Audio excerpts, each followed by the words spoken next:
Dharma Bites is brought to you by Free Buddhist Audio, the Dharma for your life. Our work is funded entirely by donations from our generous listeners. If you would like to help us keep this free, make a contribution at freebuddhistaudio.com/donate. Thank you, and happy listening. Now we know from various considerations that the state of enlightenment, the state of Buddhahood, has a number of different aspects. There's a wisdom aspect, there's a compassion aspect, there's a power aspect, there's a peace aspect, there's a purity aspect, and so on. And it's also well known that in the Mahayana, in the Great Way, in Buddhism in its universal perspective, these different aspects of enlightenment, these different aspects of Buddhahood are, as it were, personified or individualized.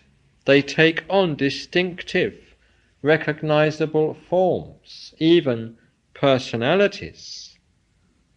They become, or they're personified as. If we use this word personified not too literally, personified as individual Buddhas, individual Bodhisattvas. The compassion aspect of Buddhahood becomes the Buddha or the Bodhisattva of compassion. The wisdom aspect becomes the Bodhisattva of compassion. The aspect of infinite light becomes the Buddha of infinite light. The aspect of compassion, as we saw last week, becomes the great Bodhisattva of compassion, and so on. And in the same way, enlightenment has its healing aspect. Buddhahood has its healing aspect. Buddhahood or enlightenment is just like a great balm dropping down upon the wounds of humanity. And this healing aspect of enlightenment, this healing aspect of Buddhahood, is personified in a great Buddha or Bodhisattva figure, personified in the figure of Bhaishajya Raja or Bhaishajya Guru, king of healing or teacher of healing.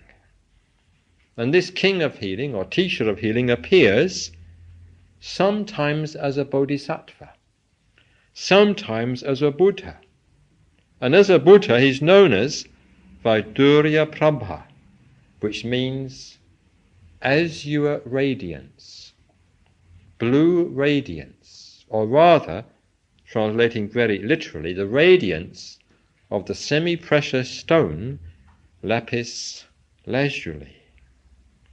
And in art, especially in Tibetan Buddhist art, this Bodhisattva, this Buddha of healing, this king of healing, guru of healing, is depicted more or less in the same way as Shakyamuni, the Buddha himself.